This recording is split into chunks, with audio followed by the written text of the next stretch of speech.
सुंदर होकर भी मेरे पति को मेरी शर्म क्यों आती थी। धीरज ने दरवाजे की बेल बजाई। दरवाज़ा खुला, सामने अनुराधा खड़ी थी। धीरज चुपचाप अंदर आया और अपने कमरे में चला गया। तब तक अनुराधा ने चाय बनाकर बाहर हॉल में रख दी थी। उतने में बच्चे भी आ गए। अनुराधा ने बच्चों के लिए भी चाय नाश्ता लाकर रख दिया। अनुराधा को देखकर वो थोड़ा सा चिढ़ सा गया, फिर भी उसे अनदेखा कर बच्चों के साथ बातों में रम गया और अनुराधा किचन में बर्तन साफ करने लगी। उसने धीरे से अनुराधा की तरफ देखा। बढ़ा हुआ पेट, बालों का जोड़ा सा बंधा हुआ, साड़ी कमर पर खोसी हुई, चेहरे पर कोई हाव भाव नहीं। थोड़ी देर बाद बच्चे ट्यूशन चले गए।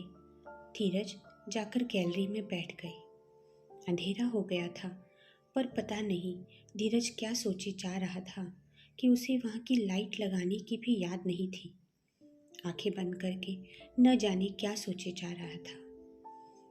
बात कुछ साल पहले की ही है। धीरज अपने चचेरे भाई की शादी में गया था। पेशे से वकील, स्वभाव ऐसा कि किसी का मन मोह ले। वहीं उसे अनुराधा मिली थी। चचेरे भाई की बीवी की वो सहेली थी। दिखने में अनुराधा सुंदर थी।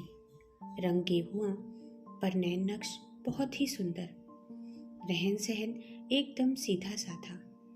अनुराधा एक सामान्य परिवार की सामान्य सी लड़की, जो घर की और बाहर की दोनों ही जिम्मेदारी बड़ी खूबी से निभाती है। धीरज के ग्रुप में एक लड़की थी, आशना, जो धीरज को बहुत पसंद करती थी। उसने कई बार धीरज से अपने दिल की बात बताई भी, पर धीरज ने कभी भी उसे उस नज़र से देखा ही नहीं। धीरज ने अपने मन की सारी बातें आकर अपनी माँ से बताई। धीरज एक अमीर परिवार से ताल्लुक़ रखता था। धीरज की माँ ने उसके चचेरे भाई से अनुराधा के बारे में जानकारी जुटाने के लिए कहा। बाद में पता चला कि अनुराधा सिर्फ 12वीं पास है और एक सामान्य परिवार से आती है, तो माँ ने धीरज से मना कर दिया। कहा कि ना तो वो ज़्यादा पढ़ी लिखी है, ना हमारे जैसे परिवार से आती है। कोई मेल ही नहीं है उसका और हमारा। और 12वीं तक पढ़ाई भी कोई पढ़ाई है? तुम्हारी और उसकी तुलना हो ही नहीं सकती। उसका रहन सहन, उन लोगों के विचार, उन लोगों का व्यवहार, सब कुछ बहुत अलग है बेटा। सिर्फ प्यार के बलबूते पर जीवन नहीं काटा जाता, और ये सब तुम्हें एक दिन ज़रूर पता चलेगा। इस पर धीरज बहुत चिढ़ गया। बहुत बहसबाजी भी हुई और धीरज ने घर वालों से साफ कह दिया कि वो शादी करेगा तो सिर्फ अनुराधा से, नहीं तो किसी से भी नहीं। और कहते हैं ना कि बच्चों की जिद के आगे माँ बाप झुक ही जाते हैं। बिल्कुल वैसा ही हुआ। धीरज अनुराधा की सुंदरता का कायल हो गया था।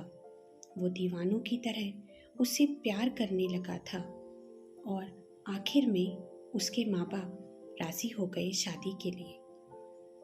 शादी होकर अनुराधा घर आती है। जितनी सुंदर अनुराधा दिखने में थी, उससे भी ज़्यादा अच्छा उसका स्वभाव था। धीरज उसकी सुंदरता में, उसकी मासूमियत में, उसके प्यार में खो सा गया था। ससुर ने भी उसे अपनी बेटी जैसा मानकर खुले दिल से उसका स्वागत किया। अनुराधा भी धीरज से बहुत प्यार करती थी, पर सिर्फ प्यार के बल पर तो संसार नहीं चलता ना। धीरज ऑफिस से सीधे घर ही आता और आकर देखता तो अनुराधा किसी न किसी काम में लगी रहती। कभी ससुर को चाय बनाकर देती तो कभी सास के पैर दबाना, कभी सब्जी काटती मिलती तो कभी घर की सफाई। ये सब देखकर उसे बड़ा गुस्सा आता। उसका मानना था कि जब वो ऑफिस से आई तो अनुराधा उसके पास आकर बैठे, गप्पे मारे, साथ में घूमने जाए, पिक्चर देखने चले इत्यादि। पर शायद अनुराधा का मानना था कि घर के काम ठीक ढंग से करने में घर में सुख शांति बनी रहती है। देखा जाए तो वो एक सामान्य परिवार से आती थी और उसने उसके घर में उसकी चाची, उसकी भाभी, उसकी माँ को ऐसे ही काम करते देखा है। अनुराधा को टीवी देखना, फोन में घंटों लगे रहना, ये सब बिल्कुल भी पसंद नहीं था। धीरज को कभी कभी लगता कि हम दोनों में लड़ाई हो और वो मुझसे नाराज हो, मैं उसे मनाऊं, कभी उसे चिढ़ाऊं, पर ये सारी चीज़ें करना बेकार होगा। धीरे धीरे उसे समझ आने लगा। ऐसे ही जिंदगी आगे बढ़ने लगी। दोनों की 2 प्यारी बेटियां हुई। अब तो अनुराधा और भी व्यस्त हो गई। उसके पास धीरज के लिए समय ही नहीं रहता था। कई बार उसने अनुराधा को काम वाली लगाने के लिए कहा, पर अनुराधा ने ये कहकर मना कर देती कि क्या ज़रूरत है पैसे खर्च करने की। अनु, अब तो तुम्हारे पास मेरे लिए बिल्कुल भी समय नहीं है। 2 मिनट फुर्सत से भी तुम मेरे पास बैठ नहीं पाती। तुम्हारे लिए समय नहीं मतलब? ऐसा कौन सा काम है तुम्हारा जो मैं नहीं करती? बताना ज़रा। काम ही सब कुछ नहीं होता अनु। ये उम्र अपनी वापस नहीं आने वाली। गया हुआ समय लौट के नहीं आता। शरीर की भी कुछ ज़रूरतें होती हैं। सिर्फ घर, काम और जिम्मेदारी, इससे आगे भी एक दुनिया है। अनुराधा एक अच्छी बहू थी, एक अच्छी माँ थी, एक अच्छी पत्नी थी, पर एक अच्छी साथीदार न बन सकी। एक दिन धीरज उसके लिए एक डिज़ाइनर ड्रेस लेकर आया। उसने कहा, अनु, ये पहनकर देखना ज़रा। ऐसी ड्रेस? नहीं नहीं, मैं नहीं पहन सकती ऐसी ड्रेस। मम्मी पापा क्या सोचेंगे? कोई कुछ नहीं सोचेगा, तुम पहनो तो सही। मेरी दोस्तों की बीवियां देखो कैसे रहती हैं, और तुम? हाँ तो क्या हुआ, वो अपने सास ससुर के साथ नहीं रहती होंगी, तभी ऐसे कपड़े पहनती होंगी। तुम क्यों इतना सोच रही हो? मम्मी कुछ नहीं कहेगी। वो एक रिटायर्ड ऑफिसर की पत्नी है, उनके विचार इतने संकीर्ण नहीं हैं, लेकिन वो सुनने के लिए तैयार ही नहीं थी। जब वो सलवार सूट पहनने को तैयार नहीं, तो बाकी की ड्रेस कब पहनेगी? माँ ने सही कहा था कि पढ़ाई का असर इंसान की रहन सहन, उसके व्यक्तिमत्व पर होता ही है। अनुराधा से ऐसी उम्मीद रखना धीरज ने धीरे धीरे बंद कर दिया। अब बच्चे बड़े हो गए, सास ससुर का स्वर्गवास हो गया था। अब तो अनु के पास धीरज के लिए बिल्कुल भी समय नहीं था। धीरज के ऊपर भी घर की सारी जिम्मेदारी थी, पर वो अपना खुद का भी ख्याल रखता था। अब वो एक बहुत बड़ा नामी वकील बन गया था। उम्र 45, पर धीरज ने खुद को इतना फिट रखा था कि वो 40 के ऊपर काफ़ी नहीं दिखाई पड़ता था। कोई भी महिला उसकी तरफ आकर्षित हो जाए, ऐसा उसका व्यक्तिमत्व था। वो अभी भी अनुराधा से कहता कि मैं ये नहीं कह रहा कि तुम अपने आप को बदल दो, पर थोड़ा तो रहन सहन में फर्क लाओ। अनुराधा का शरीर अब बढ़ने लगा था। लंबे बाल पतले हो गए थे और हर समय जूड़ा ही बांध कर रखती थी। चेहरा निर्जीव दिखाई देने लगा था। धीरज कहता, अनु, मैं तुमसे ये नहीं कह रहा कि तुम 20-22 साल की लड़की जैसी रहो, पर 40 उम्र भी कोई ज़्यादा नहीं है। तुम्हें अपनी उम्र के हिसाब से कपड़े पहनने चाहिए। पर उसने कब इन बातों में धीरज की सुनी? धीरे धीरे धीरज ने बोलना बंद कर दिया। जीवन शैली, पहनावे के कारण, अत्यधिक मोटापा, उसके कारण वो अब धीरज में उम्र में ज़्यादा दिखाई देने लगी और धीरज को उसे कहीं ले जाने में शर्म आने लगी। ऐसा नहीं था कि वो दूसरी औरतों की तरफ आकर्षित होता था, पर दोनों की तुलना होना ये तो स्वाभाविक ही था। रात में दोनों एक ही बेड पर सोते थे, पर दोनों में बातचीत ना के बराबर। धीरज में अनुराधा के प्रति तिरस्कार की भावना और बढ़ने लगी थी। दूसरे दिन धीरज कोर्ट के लिए निकला। गाड़ी से उतरते समय उसने देखा कि एक लड़की पार्किंग ढूंढ रही है। ध्यान से देखने पर उसे याद आया कि वो उसकी कॉलेज की दोस्त शनाया थी। उसने भी उसे देखा। अरे धीरज, तुम यहाँ? शनाया, तुम यहाँ? हाँ, पिछले ही हफ्ते मेरा यहाँ ट्रांसफ़र हुआ है। और सब बढ़िया? धीरज ने कहा। सब बढ़िया, शनाया बोली। अच्छा सुनो, कुछ काम है ज़रूरी, लंच में मिलते हैं, धीरज ने कहा और दोनों कोर्ट रूम में चले गए। लंच में दोनों मिलते हैं, शनाया बोली। अपने पत्नी के हाथ का खाना नहीं खिलाओगे? धीरज ने कहा। हाँ ज़रूर। टिफ़िन खोला और खाने की खुशबू पूरे कमरे में आ रही थी। धीरज शनाया को ही देखे जा रहा था। उसने अपने आप को इतना फिट जो रखा था। क्या बात है शनाया, अपने आप पर काफ़ी ज़्यादा ध्यान देती हो लगता है, या पति बहुत केयर करता है? कुछ भी समझ लो। जब तुम्हें मेरी तरफ देखना था तब तो देखा नहीं, अब क्या फ़ायदा? धीरज समझ गया वो क्या कहना चाहती है। थोड़ी देर बाद वो शांत हो गया। अच्छा छोड़ो, अपने घर कब बुला रहे हो? भाभी कैसी है? मैं भी तो देखूं, जिसके लिए तुमने कितनी लड़कियों के दिल तोड़े वो अब कैसे दिखती है। धीरज हंसा पर कुछ नहीं बोला। अच्छा बाबा, नहीं आऊँगी मैं घर, बस। दोनों ने एक साथ लंच किया और अपने अपने कैबिन में चले गए। आगे के कुछ दिन शनाया को बहुत काम था। नया शहर, नई जगह, सब कुछ सही से करने में वो बिजी हो गई।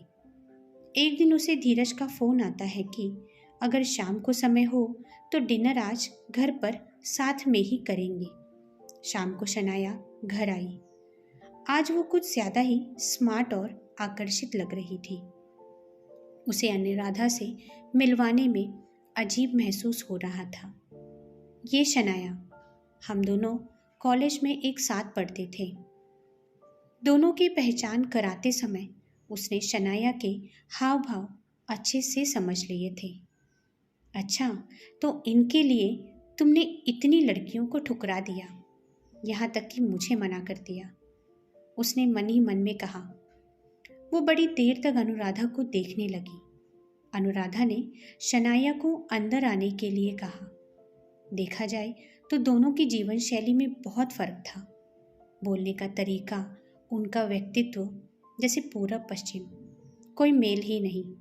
इसीलिए धीरज और शनाया ही बोले जा रहे थे, पर अनुराधा ने इसे भी मन से नहीं लगाया।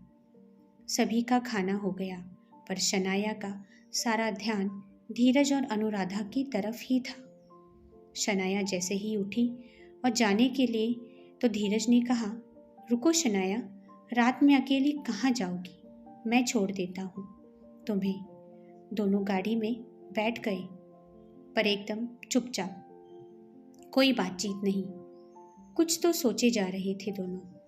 तभी अचानक धीरज ने कहा, अनु पहले ऐसी बिल्कुल नहीं थी, वो बहुत सुंदर थी। बस इतना है कि उसे मेकअप करना, फैशन से रहना, ये सब पसंद नहीं। मैंने उसे बदलने की बहुत कोशिश की, बहुत समझाने की भी कोशिश की, पर वो समझना ही नहीं चाहती। अब समझाना भी बंद कर दिया है और कुछ कहना भी। शनाया बोली, एक बात कहूँ, बुरा मत मानना, सुंदरता ही सब कुछ नहीं होती। अगर समझाने से नहीं मानती तो कुछ करके समझाओ। जब तक इंसान को दिल से तकलीफ नहीं होती, जब तक कुछ खोने का डर नहीं होता, तब तक उस इंसान के अंदर उस चीज़ को पाने का जुनून कैसे आएगा? वो उसे पाने की कोशिश ही नहीं करेगा। धीरज सुन तो रहा था, पर उसे समझ कुछ नहीं आ रहा था। उसने आगे आकर गाड़ी सड़क के किनारे खड़ी कर दी। क्या हुआ? सामने देखो जरा। शनाया ने ध्यान से देखा तो एक आइसक्रीम पार्लर था। तुम्हें आइसक्रीम बहुत पसंद थी ना? धीरज, तुम्हें आज तक याद है? दोस्तों की हर आदतें हर किसी को याद रहती है। दोनों आइसक्रीम खाने पार्लर के अंदर चले गए। बातें करते करते बहुत देर हो गई थी। धीरज घर आया तो अनुराधा बोली, बहुत देर हो गई आने में और फ़ोन भी भूल गए थे। हाँ, आइसक्रीम खाते खाते बातें करते करते समय का पता ही नहीं चला। आइसक्रीम घर में तो रखी थी ना? धीरज ने अनुराधा की तरफ देखा। आज उसके हाव भाव थोड़े अलग लग रहे थे। उसकी आवाज़ में आज थोड़ी सी जलन की झलक लग रही थी। शनाया को आइसक्रीम पार्लर में ही खाना अच्छा लगता है, बस इसीलिए चले गए और बातों में कब समय चला गया पता ही नहीं चला। थोड़ी देर बाद दोनों अपने कमरे में आ जाते हैं। आज अनुराधा को नींद नहीं आ रही थी और कहाँ रोज लेटी नहीं कि सो गई। उसके सवाल भी आज खत्म नहीं हो रहे थे। फिर धीरज ने ही कहा, अनु, रात बहुत हो गई है, सो जाओ, सुबह बात करेंगे। रात में धीरज की नींद खुली तो देखा रोज गहरी नींद में सो जाने वाली अनु आज करवट पे करवट बदली जा रही थी। धीरज को बड़ी हैरानी हुई। तभी उसे शनाया की बात याद आई, जब तक इंसान को तकलीफ नहीं होती, जब तक उसे कुछ खोने का डर नहीं होता, तब तक वो उसे पाने की कोशिश भी नहीं करता। अब धीरज को ऑफिस से आने में थोड़ा समय लगता था और जब अनु पूछती कि देर कैसे हुई तो कहता, शनाया को शॉपिंग के लिए ले गया, शनाया को यहाँ ले गया था और शनाया को वहाँ ले गया था। इस सभी में वो अनुराधा के भाव देखना भूलता नहीं था और अनुराधा अब शनाया के नाम से जल भुन जाती थी। कभी कभी तो वो घर रात में 12-1 बजे तक आता। छुट्टी के दिन तो वो घर पर रहता ही नहीं था। शाम को गया तो खाना खाकर ही आता और पूछने पर कहता, शनाया के साथ डिनर पर गया था। अब धीरज बड़ी जल्दी सो जाया करता था और अनु उसकी तरफ पीठ करके सिसक सिसक कर रोती थी। पहले कभी नहीं, पर अब उसे लगता कि धीरज बदल गया है और उसे धीरज को खोने का डर लगने लगा था, जो उसे आज से पहले कभी नहीं लगा। घर बार, ससुराल वालों की सेवा, घर के काम, बच्चों को देखना, पति का ध्यान रखना, इन सब के आगे भी एक दुनिया है, ये उसने कभी सोचा भी नहीं था। इसके अलावा भी पति को हमसे और कुछ भी चाहिए रहता है, ये उसने कभी ध्यान ही नहीं दिया। उसे समझ नहीं आ रहा था कि क्या किया जाए। छुट्टी का दिन था। घर के सारे काम निपटाकर अनुराधा आज शनाया के घर पहुंच गई। बेल बजाई, दरवाज़ा खोला और सामने अनुराधा। शनाया उसे देखकर चौंक गई। शनाया ने कहा, अनुराधा, तुम अकेली? धीरज नहीं आया? वो कुछ नहीं बोली। चलो अंदर आ जाओ। शनाया खाने की तैयारी ही कर रही थी। दोनों सोफा पर बैठ गई। शनाया पानी का ग्लास लाकर अनु को देती है। बोलो अनुराधा, क्या बात है? अनुराधा एकदम चुप। उसे समझ ही नहीं आ रहा था कि क्या बोले। वो कभी शनाया की तरफ देखती और कभी नीचे। घबराओ मत अनु, बोलो ना, क्या बात है? बहुत हिम्मत करके दबी हुई आवाज में अनुराधा बोली, एक बात कहनी थी तुमसे। धीरज बहुत बदल गया है। बोलते बोलते रुक गई। जब से तुम आई हो। शनाया बड़ी जोर से हंसी। अब घर में भी ज्यादा देर नहीं रुकते, तुम्हारे पास आते हैं। उसकी आंखों से आंसू बहने लगे। तुम्हारी शादी हो गई है शनाया, मुझसे मेरा पति मत छीनो। ये सुनकर शनाया थोड़ी देर के लिए शांत हो गई और बोली, मैं तुमसे तुम्हारा पति नहीं छीन रही हूँ, बल्कि तुमने खुद उसे अपने आप से दूर किया है। मैंने? कैसे? वो तुम्हारे साथ शॉपिंग के लिए जाते हैं, पिक्चर देखने जाते हैं, तुम्हारे साथ घूमने जाते हैं। अब तो बच्चों पर भी ध्यान नहीं देते, और तो और घर में भी रुकने को तैयार नहीं होते।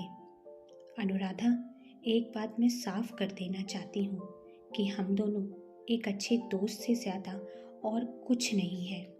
माना हम दोनों साथ रहते हैं, पर इसका मतलब ये नहीं कि वो हर समय ही मेरे साथ रहता है। फिर कहाँ जाएंगे? कहाँ जाता है ये मुझे पता नहीं। हाँ, पर क्यों जाता होगा ये मैं समझ सकती हूँ। क्यों जाते हैं? अनुराधा ने पूछा। शनाया ने कहा, अनु, पहले कहा जाता था कि दिल का रास्ता पेट से होकर गुजरता है। अब वो ज़माना है जहाँ अच्छा खाना बनाने के साथ साथ पति के मन में क्या चल रहा है ये भी ज़रूरी जानना हो गया है।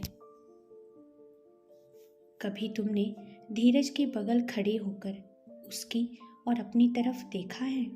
धीरज का रहन सहन, उसका व्यक्तिमत्व कितना अलग है।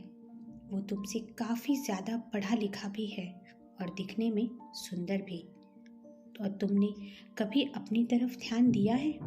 ना तुमने आगे पढ़ने की कोशिश की, ना अपनी तरफ, ना अपने रहन सहन पर। तुमने जिंदगी में अपने आप को थोड़ा भी बदलने की कोशिश नहीं की। जमाने के साथ चलना भी तो जरूरी है ना? क्या धीरज को कभी लगता नहीं होगा कि वो उसके हाई क्लास सर्कल में, जहाँ उसके दोस्तों की बीवियां भी बिल्कुल होशियार और ज़्यादा पढ़ी लिखी हैं, उनमें तुम भी उनके साथ खड़ी रहो? अनुराधा, तुम एक अच्छी पत्नी तो बन गई, पर एक अच्छे जीवन साथी नहीं बन पाई। तुम खुद सोचो, कितनी लड़कियों को धीरज ने मना कर दिया था सिर्फ तुम्हारे लिए, और आज वो अनुराधा कहीं खो सी गई है जिसे धीरज पागलों जैसा प्यार करता था। अनुराधा सोचने लगी और याद आया कि कितनी बार यही सब चीज़ें धीरज ने उसे समझाने की कोशिश भी की, पर उसने कभी ध्यान ही नहीं दिया। अनुराधा चाहे पति हो या पत्नी, हर किसी को यही लगता है कि उसका जीवन साथी ठीक ढंग से रहे, उसके मन मुताबिक रहे, उसके कदम से कदम मिलाकर चले। फिर अब मुझे क्या करना चाहिए? ध्यान से सुनो। पहले तो तुम या तो योगा क्लास ज्वाइन करो या फिर कोई जिम, थोड़ी डाइटिंग करना शुरू करो। हर काम के लिए बच्चों और धीरज पर डिपेंड मत रहो। टीवी देखो, समाचार देखो, अखबार पढ़ो, जिससे तुम्हारा ज्ञान बढ़ेगा। दुनिया में क्या चल रहा है तुम्हें भी पता रहेगा। अपने अंदर आत्मविश्वास बढ़ाओ, उससे तुम्हारे व्यक्तिमत्व बदलेगा और तुम्हारी जीवन शैली भी। अनुराधा ने शनाया का धन्यवाद किया और साथ ही उन दोनों की मुलाकात के बारे में उसे बताने से भी मना किया। अनुराधा ने एक जिम ज्वाइन कर ली। वहाँ उसे एक डाइट प्लान दिया गया और अनुराधा ने सब कुछ नियम से करना शुरू कर दिया। धीरज को इन सब के बारे में थोड़ी भी जानकारी नहीं थी। अब वो रोज अखबार पढ़ती, टीवी पर समाचार सुनती, अपने बाहर के काम खुद करती। इन सब बातों से अब उसे खुद ही अपने आप में फर्क नजर आने लगा था। धीरज इन सब बातों पर गौर तो कर रहा था, पर उसे लगा कि ये सब कुछ दिन ही चलेगा, जब तक मैं उसे नज़रअंदाज कर रहा हूँ। बाद में अनु खुद पहले जैसी ही बन जाएगी। पर नहीं, अनुराधा ने सभी नियमों का बहुत ही कड़क तरीके से पालन किया। उसका वजन 18 किलो कम हो गया था। पेट जो बढ़ा हुआ काफ़ी हद तक अंदर हो गया था। चेहरे की चर्बी कम हो गई थी आंखें जो चर्बी की वजह से छोटी हो गई थी अब बड़ी दिखने लगी। एक चमक सी आ गई थी चेहरे पर। बच्चों से कंप्यूटर सीखने की जद्दोजहद साफ नजर आने लगी थी। अनुराधा को फोन पर बात करते समय उसके बदले हुए बोलने के तरीके से धीरज को बड़ी हैरानी होती।